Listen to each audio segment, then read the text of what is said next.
நேத்ரனை 22 வருஷமா எனக்கு தெரியும். 2 மகள்களுமே பாவம். 6 மாசமா அவர் பட்ட வேதனை. இந்த மாதிரி பாக்கியலட்சுமி சீரியல் நடிகர் சதீஷ் பார்த்தீங்கன்னா, இப்போ எமோஷனலா ஒரு சில விஷயங்கள் ஷேர் பண்ணியிருக்கிறாரு.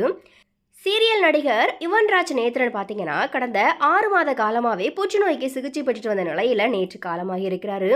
நேத்ரன் குறித்து இப்போ பாக்கியலட்சுமி சீரியல் சதீஷ் வெளியிட்ட வீடியோ பார்த்தீங்கன்னா, இணையத்தில் வைரலாகுது. ஸோ சீரியல் நடிகர் நேத்ரன் பார்த்தீங்கன்னா, விஜய் டிவியில் பாக்கியலட்சுமி, முத்தழகு, பொன்னி உட்பட பல சீரியல்களில் நடிச்சிருக்கிறாரு. ஆனால் கடந்த சில மாதங்களுக்கு முன்னாடி தான் அவருக்கு புற்றுநோய் பாதிப்பு ஏற்பட்டிருக்குது தெரிய வந்துச்சு. அதுக்கப்புறமா தொடர்ந்து சிகிச்சை எடுத்துகிட்டு வந்த நிலையில் நேற்று காலமாகியிருக்கிறாரு. நேத்ரன் சீரியல் நடிகை தீபாவை காதலித்து திருமணம் செஞ்சிருந்தாரு. நேத்ரன் தீபா தம்பதிக்கு பார்த்தீங்கன்னா, அபிநயா, அஞ்சனா அப்படிங்கிற 2 மகள்களும் இருக்கிறாங்க. அதில் அபிநயா நேத்ரனோட விஜய் டிவியில் ஜோடி நம்பர் 1 நிகழ்ச்சியில் கலந்துக்கிட்டு டைட்டிலையுமே வெற்றி பெற்றாங்க.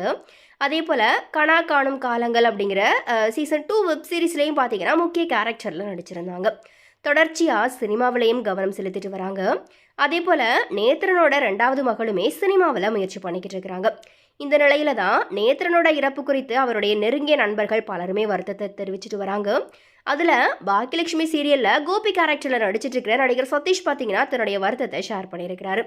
அதில் நேற்று நைட்டு சக நடிகர் என்னுடைய அன்பு சகோதரன் நேத்ரன் காலமாகி இருக்கிறாரு. 6 மாசமாக ரொம்ப கஷ்டப்பட்டு இப்போ இறந்துருக்கிறாரு. நேத்ரனை எனக்கு பயணம் அப்படிங்கிற சீரியல் பண்ணும்போது தெரியும். கடந்த 22 வருஷமா எனக்கு அவரை தெரியும். இத்தனை வருஷத்துல நேத்ரன் தம்பி ஒரு முறை கூட கோபப்பட்டு முகம் சுழிச்சு நான் பார்த்ததே கிடையாது. ஆனா அவரு என்ன அந்த மாதிரி நிறைய முறை பார்த்துருப்பாரு. அவரு ரொம்ப மென்மையானவர், ரொம்ப பக்குவமா கனிவா பேசுற ஒரு ஆத்மா. நல்லவங்களை ஏன் ஆண்டவன் இவ்வளோ சோதிச்சு உயிரை எடுத்துக்கிறாருன்னே தெரியல.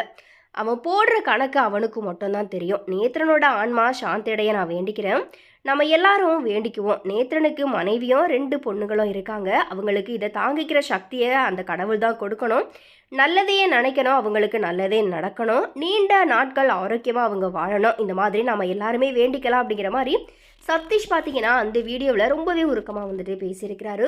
ஸோ எனிவே இப்போது நடிகர் நேத்ரன் அவர்கள் இறந்த செய்தி பார்த்தீங்கன்னா சினிமா வட்டாரத்தில் ஒரு மிகப்பெரிய பரபரப்பை ஏற்படுத்தி இருக்குது. அதே போல் இப்போது ஒரு 6 மாதமாக தான் பார்த்தீங்கன்னா இந்த தகவல் வெளியவும் தெரிய வந்துச்சு. அண்ட் அதே போல் இந்த செய்தி வெளியானதுக்கு அப்புறமாவே ரசிகர்கள் ரொம்பவே வருத்தப்பட்டாங்க. அதுக்கப்புறமா நேத்ரனுடைய மகள் அபிநயா பார்த்தீங்கன்னா, அப்பா இப்போது மீண்டு வந்துட்டாரு, கூடிய சீக்கிரமே உங்கள் கூட லைவில் பேசுவார் அப்படிங்கிற மாதிரியா எல்லாம் ரசிகர்களுக்கு தன்னம்பிக்கை கொடுத்தாங்க. பட் இப்போது அவர் திடீர்னு இறந்த செய்தி ரசிகர்கள் எல்லாரையுமே ஒரு மிகப்பெரிய அளவில் அதிர்ச்சிக்கு உள்ளாக்கி விட்டுருச்சு அப்படின்ட்டு தான் சொல்லணும். ஸோ எனிவே நடிகர் நேத்ரன் அவர்களுடைய ஆன்மா இலை பரணமர இறைவனை பிரார்த்தனை செய்வோம்.